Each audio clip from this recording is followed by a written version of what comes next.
Everybody. Hello, and welcome to Writing a Resume that Stands Out from the Crowd. You're very welcome. Today, we're going to be looking at all things resume. So, welcome to those that are joining live. Welcome to those that are viewing after it's happened. Today is Wednesday, and we're going live at the moment 6:30 to 7. So I'm Rachel Clark from Youthworx Pathways Program, and I'd like to begin by acknowledging the Wurundjeri Woiwurrung people as the traditional custodians of the lands and waterways in the area, now known as Moreland, and pay my respects to their elders past, present and emerging, as well as to all First Nations communities who contribute to the life of the area and any First Nations people who have joined us here for this session now or viewing later. Welcome. This is session 2 of a 4-part series called Getting Ready for Work, a training program run by Youthworx as part of our Employment Pathways support for our media students. Last week's session was number 1, and we looked at all things employers, and a recording can be viewed on the Moreland Library's Facebook page with details of following sessions there as well. This session is all about writing the best resume. So, in this session, we will cover 3 areas. Number 1, what is a resume? And also, where does a cover letter fit in? Okay. Number 2, what employers are looking for in a resume. And number 3, how to create that resume that really stands out from the crowd. There will be time for questions after each section, so please do type questions as we're going along, because I can see them as you type them. So I will pause after each section to see if you've written questions and answer them accordingly. So let's get into it. What is a resume?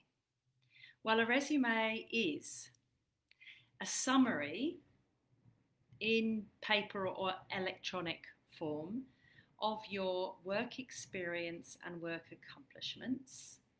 So all the jobs you've done, maybe not all of them, but the jobs you've done. Work-related abilities, skills and qualifications. Those 2 things combined, the experience and your abilities and skills, that make you the number 1 most suitable candidate to be an employee. So it's really important that you sell yourself well in a resume and a covering letter. But that's what a resume is. It's the first thing an employer sees about you. It's really like the first time that you meet somebody. It's the first impression that you make.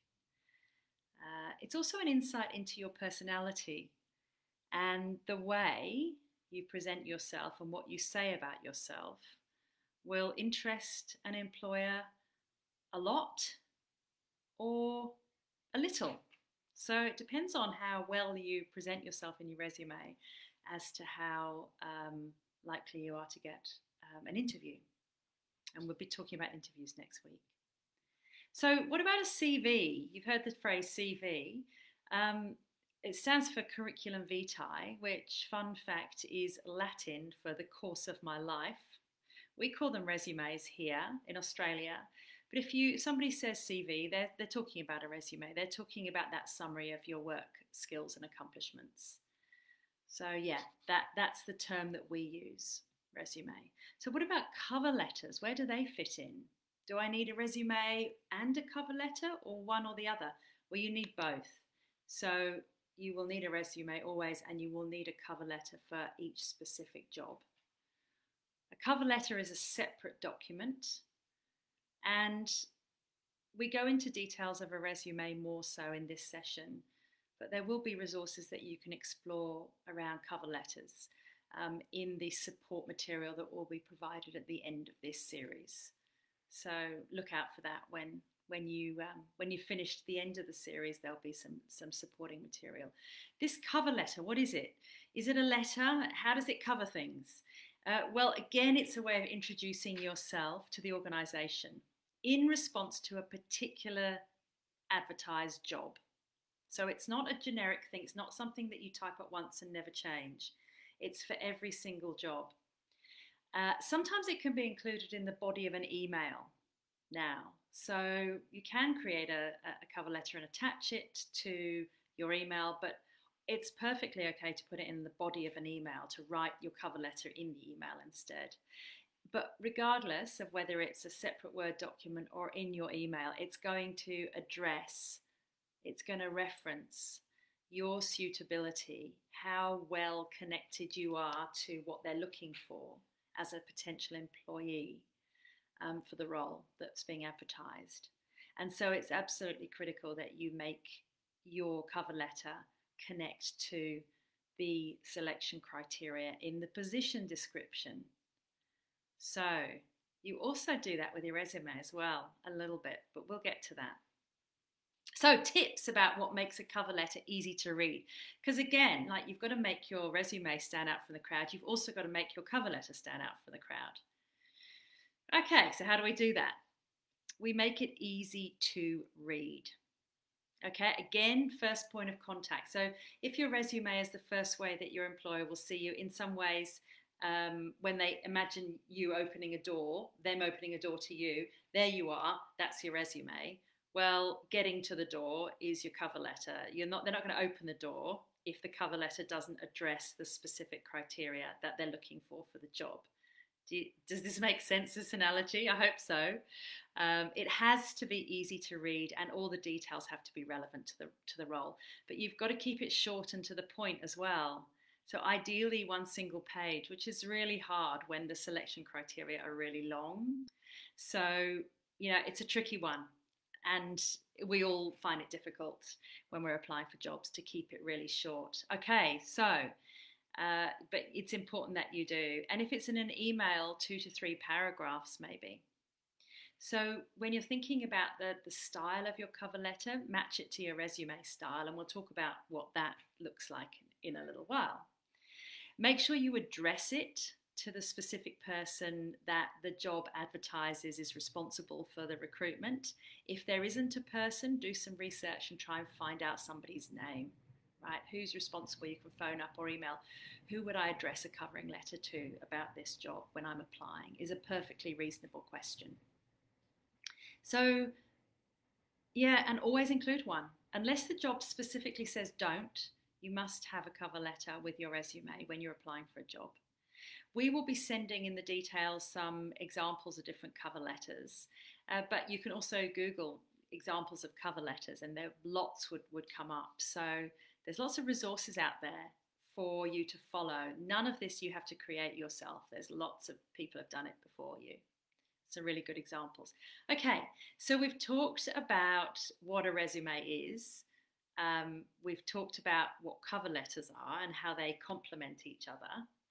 What about application forms?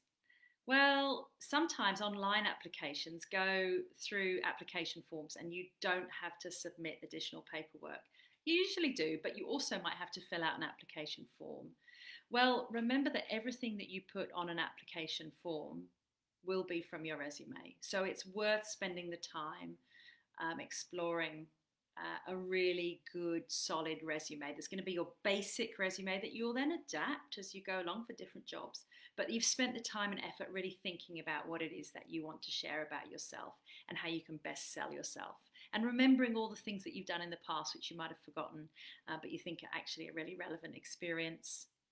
So it's worth spending time on your resume because it's going to help with application forms as well.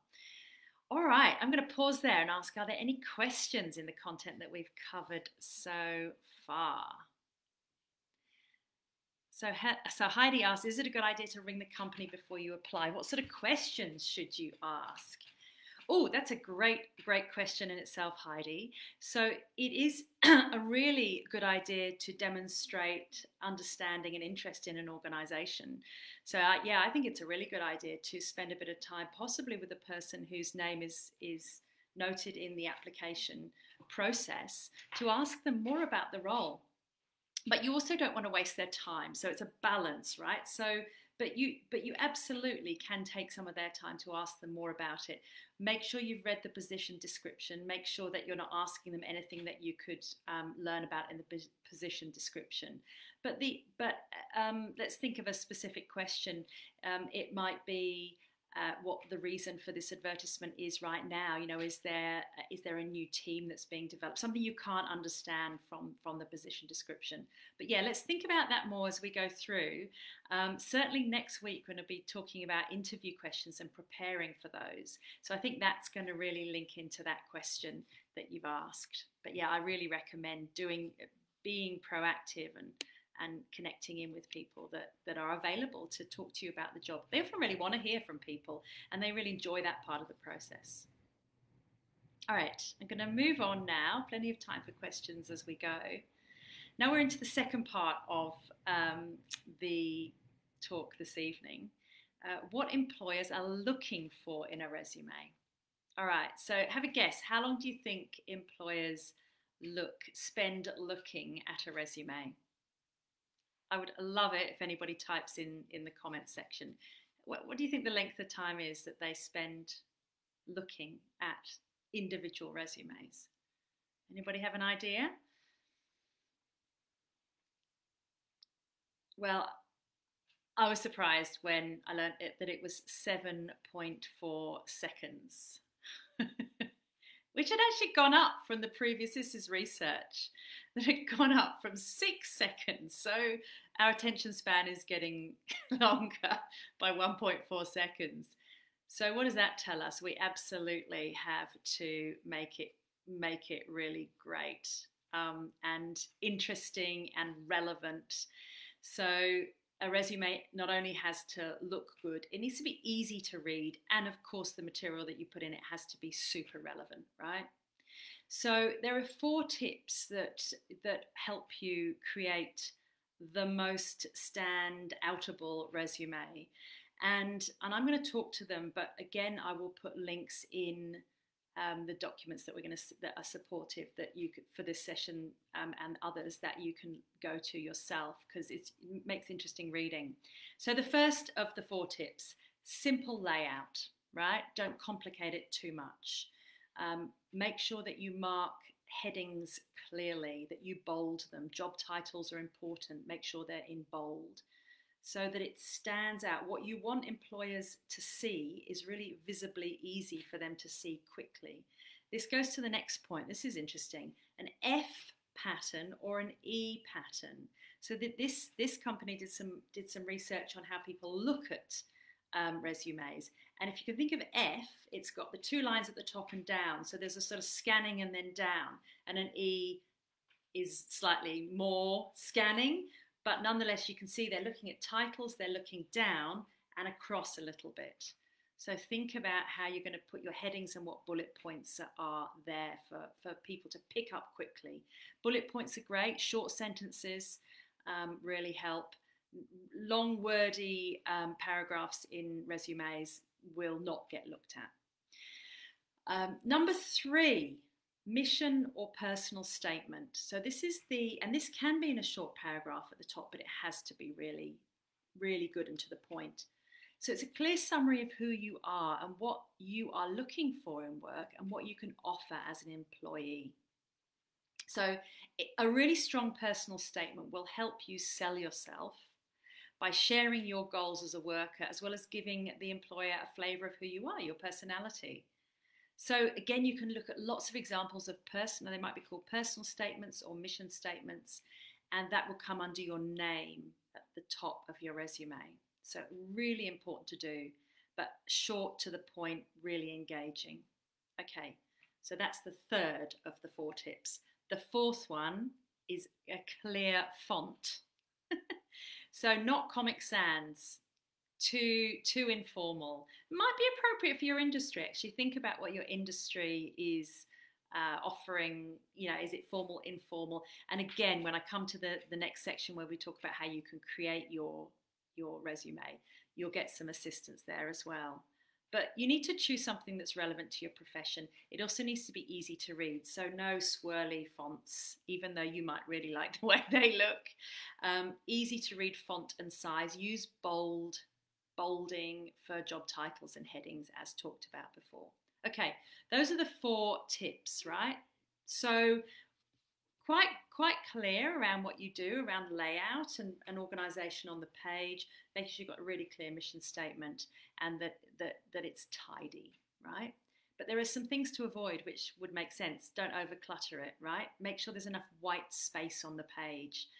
A poor layout is going to confuse potential employers, and they just won't look at it.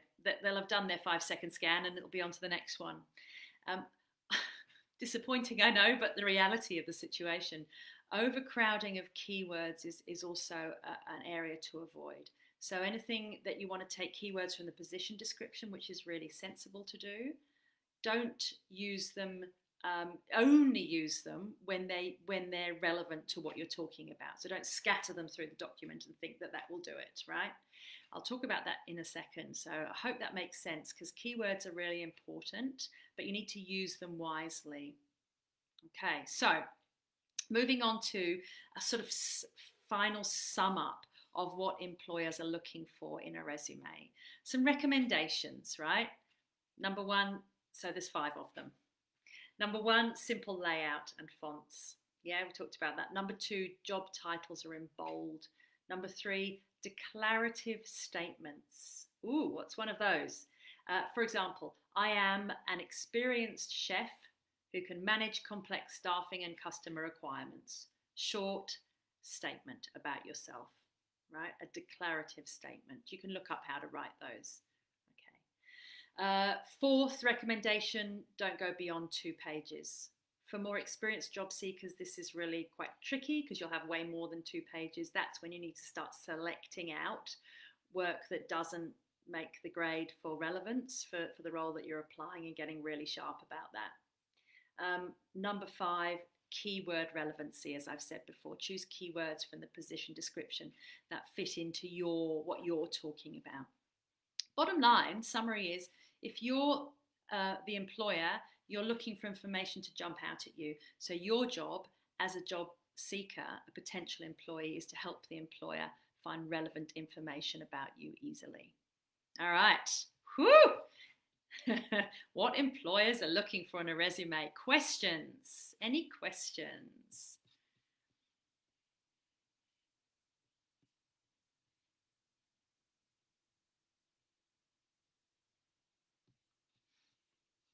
Any questions from our audience? All right, so let's keep going because there's lots more to cover. So how do we create a great resume? So we've talked about the elements of it and what employers are going to want and why we have to create it. Let's think about how we do that. Well, there's so many supportive resources out there.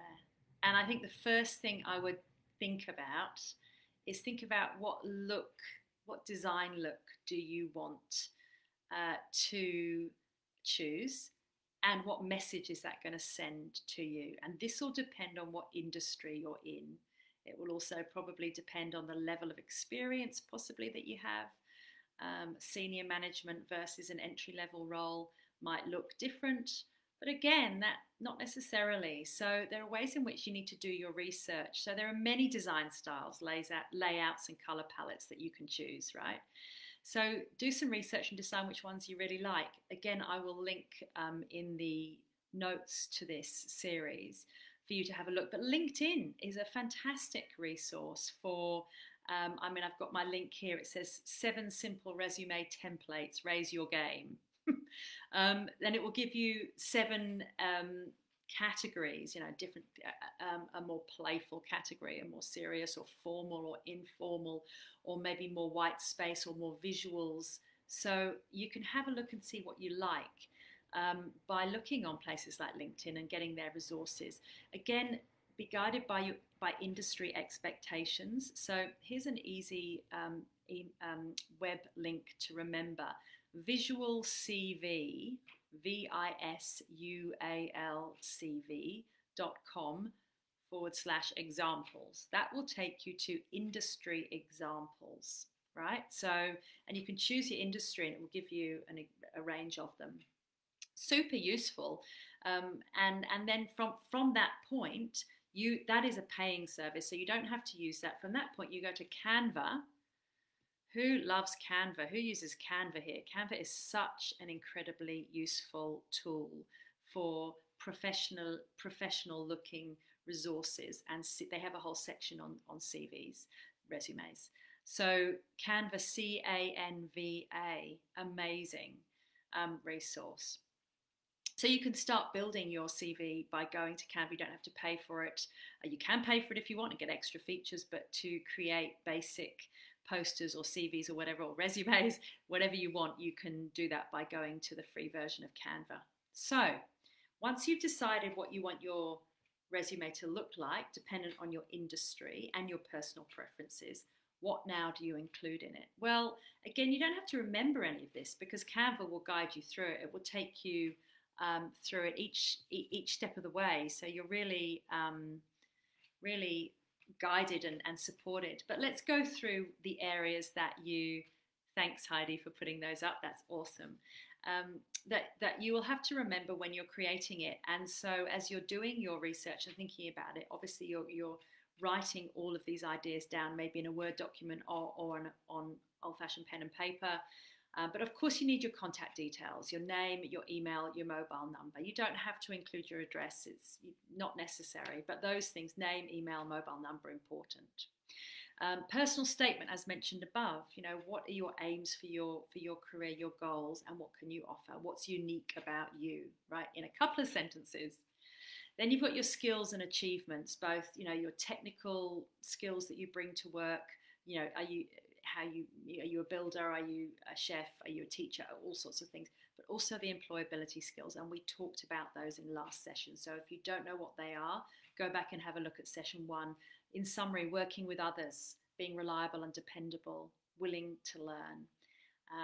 Then also think about skills that you've developed from hobbies or volunteering or community responsibilities. So if you are new to the job market, or you're new to the job market in your community, then there may be examples that you can bring from other experiences, such as volunteering, that are really relevant. And it might be difficult for you to think of them, but a tip is to ask somebody that you trust, what am I really good at, or what skills or strengths have you noticed that I have, and think about how you might represent those in a resume. Now, this then comes onto your work experience, which we've touched on. Of course, if you have previous roles, paid work experience, then you put those down and in summary form. Dot points are really good, obviously the job title, and it may be any specific accomplishments for that role. And the Canva process will help you do that, as will the other resources.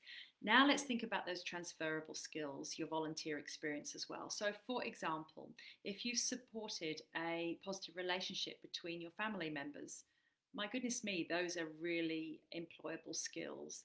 And you might want to say, this is more formal language, I've facilitated positive interactions between people with different perspectives. Yeah, you've done it.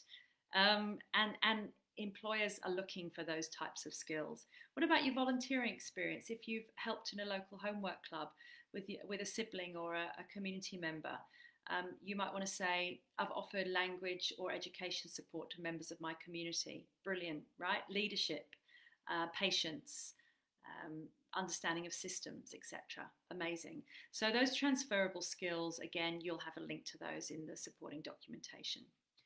You also want to add down, of course, education and courses that you have attended, not necessarily completed. You don't even have to have graduated, but those that have attended. Your highest level of schooling is important to put in there. Obviously qualifications, any registrations on licenses you have, like a driving license, white cards, first aid certificates, industry certificates. You should include contact details for at least 2 referees. And of course, it's super important to ask them before you actually send out their details. So it might be that they're a standing referee for you, in which case you say, can I put you on my resume? And they will know that they're on your resume then. Always a good idea if you're going for an interview, once you get to that point and you think, well, there's a possibility they might ask them, probably not before, but after the interview, make sure you've told the person that has said that they're happy to be a referee for you. It's a courtesy measure. All right. Ooh, that's pretty much what you would include in a resume, and you're trying to keep it really, really short as well. So final thoughts on how you might create the best resume and cover letter is you need to be accurate and truthful. Yes, you can use examples from outside work experience and say that this is who you are, and maybe that's in your personal statement, but you do need to be accurate and truthful, of course. But how you are creative with your life story and sharing your skills is a choice that you can make on your resume. Make sure that your written English is grammatically correct and free from spelling mistakes, super important. And final thoughts, do you use the same resume for all jobs? What do you think? So we know that we don't do that with a cover letter. We make sure that we do a separate cover letter for each job. Well, my suggestion is that you have a standard resume, which you then take from and make it tailored for a particular job. And it might be that some jobs you can use the same resume because they're very similar skills and experience they're looking for. But don't assume that you can just send out your standard resume. There's always some tweaking to be done because you might want to bring some experience to the fore and make that really relevant for a particular job. So yeah, make sure you spend some time tailoring your resume as you do your cover letter to a specific job so that employer can see right up front, this person knows what they're talking about. They've got the skills and experience for this particular role. All right, we have a question. What date order to put your employment education experience? Is it the most current first or then backwards? So is it in a chronological order or is it most current? Well, I would put most current because that's the most relevant. So you don't want to go back to when you were working in a florist. You want to tell them when you were managing a company. That's an exaggeration, but and obviously your most relevant qualification is the one that maybe you're using in your industry right now. So yes, I would have them the most current ones up front. Any other questions for us before we sign off at 7 o'clock? Thanks for staying with us. Reminder that this is session 2 of 4. So we've started with employers, we've gone to writing a resume and cover letter and some support around that. Next week we'll be looking at interviews and how you can prepare for them and the things that you can say in them that are really going to help you stand out, that demonstrate that you've done your research, that you're really keen, you're motivated for that role. Thanks for the question. Maximum number of pages again. Go with a 2-page rule, 2 pages. 1 page letter of application, 2 pages resume. Yeah, and often they state, thanks for that question. They often state no more than X number of pages, but yeah, 2 pages for your resume. Yeah. Wonderful question. A reminder that this is the second of 4 sessions, absolutely, next week. Keep applying for jobs, keep practicing writing targeted, clear, concise cover letters and refining your resumes to target each job you apply for. And the more practice you get, the better you'll get at it. Also, and we'll come to this in interviews, but ask for feedback from people that are already in the type of jobs that you want to. Show them your resume, show them your cover letter. Seek out somebody whose opinion you trust, whether it be somebody that you've been in an interview with or whether it be a neighbour that you know works in a similar area, or ask for advice from somebody. If you'd wish to recommend this talk, yes, or would like to watch this again, you'll be able to view it on the Moreland City Library's YouTube channel or Facebook under videos. Yeah, it takes a couple of days to upload to YouTube. Hey, thanks so much for being with us. It's really lovely to hang out on a Wednesday evening and talk jobs. It's such an interesting area and it makes such a difference to our lives when we're able to demonstrate and share our skills and experience to the world. So yeah, thanks so much for being with us. And any final questions before we sign off?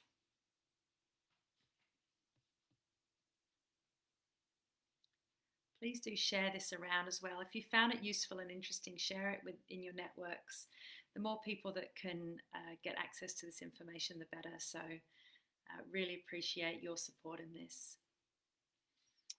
All right, folks. Well, that's 7 o'clock. I'm going to say farewell for now, and I'm looking forward to seeing you all next week, 6:30, to look at interviews.